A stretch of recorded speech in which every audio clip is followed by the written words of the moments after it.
యేసు నతనయేలు తన యొద్దకు వచ్చుట చూచి, ఇదిగో ఇతడు నిజముగా ఇశ్రాయేలీయుడు, ఇతని యందు ఏ కపటమునూ లేదని అతని గూర్చి చెప్పెను.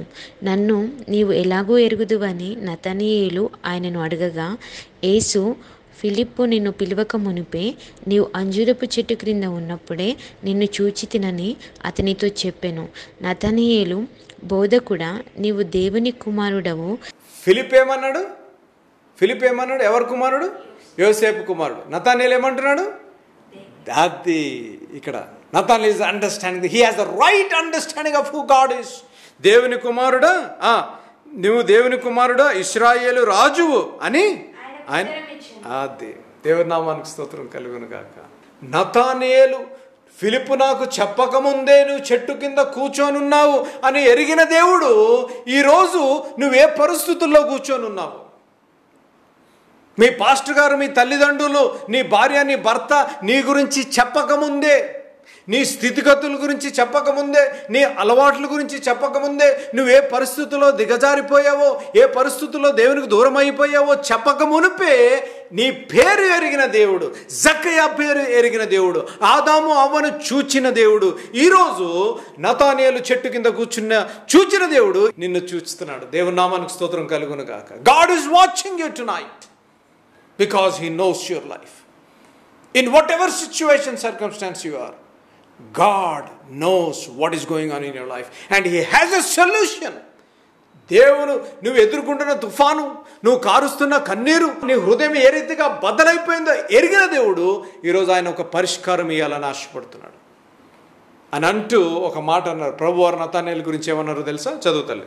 ఇదిగో ఇతడు నిజముగా ఇశ్రాయేలీయుడు, ఇతని యందు ఏ కపటమునూ లేదని అతని గూర్చి చెప్పెను. అది చెప్పగలగాలి. నేను ప్రార్థన చేస్తే ప్రభువారు చెప్పగలగాలి, స్పర్జని యందు ఏ కపటము లేదు.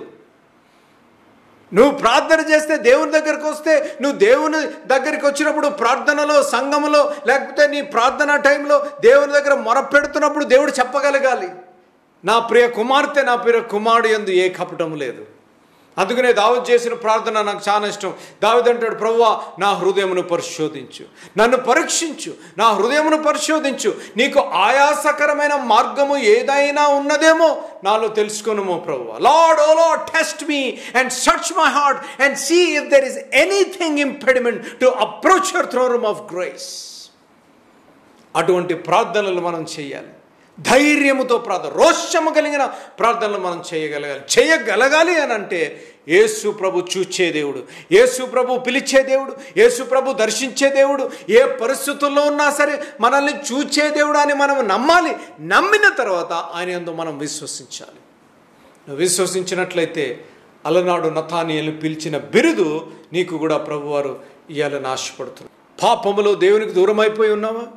ఆసక్తితో దేవుణ్ణి తెలుసుకోవాలని ఎన్ని ఆటంకాలు, ఎన్ని ఇరుకులు, ఇబ్బందులు వచ్చినా సరే దేవుణ్ణి తెలుసుకోవాలి, ఎన్ని ఇబ్బందులు వచ్చినా సరే సువార్త వినాలి, సువార్త వెదజల్లాలి అనే ఆసక్తి ఉన్నదా? లేకపోతే నా నిస్పృహ, నిరాశ, కృంగుదలలో నా జీవితంలో నుంచి ఏదైనా రాగలదా, లేకపోతే ఇంకేదైనా సంతోషకరం జరగగలుగుతుందా అని నతనయేలు వలె చెట్టు కింద కూర్చొని ఉన్నావా? దేవుడు ఈరోజు అడుగుతున్న ప్రశ్న, నిన్ను నతనయేలుకి ఇచ్చిన బిరుదు నీకు ఇవ్వాలని ఆశపడుతున్నాడు. నువ్వు చేయవలసిన పని, ప్రభువా ఇదిగో నాయన నీ యొద్దకు వస్తున్నాను ప్రభువా. నాయన ఆదాము హవ్వను ఆదుకున్న దేవా, జక్కయ్య గృహాన్ని దర్శించిన దేవా, నతనయేలు ఎక్కడున్నాడో ఏం చేస్తున్నాడో ఎరిగిన దేవా, నన్ను కూడా దర్శించు నాయన అని నువ్వు అడిగినట్లయితే ప్రభు నిన్ను దర్శించాలని ఆశపడుతున్నాడు. అట్టి కృప పరిశుద్ధాత్మ దేవుడు మనకు అనుగ్రహించును గాక.